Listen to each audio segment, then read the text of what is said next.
Nós está arriba e caminho de Wativons Boulevard, net para o pau de Setco, Setco Guayaca, caminho tem uma investigação andando, depois um auto a passa, arranca para a luz e segue vai. Testigo na mira, a seguir auto que trata aqui de um avalanche a 13111 13111, que pertence a uma adresse área de Ceneblar.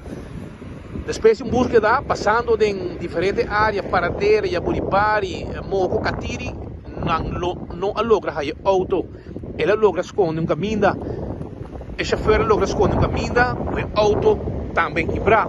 Ela passa dano e hasta postam quebrar, arriba o Wativons Boulevard, bloco não quebrar, pali luz quebrar, e a polícia está investigando. Tudo está aqui para mirar.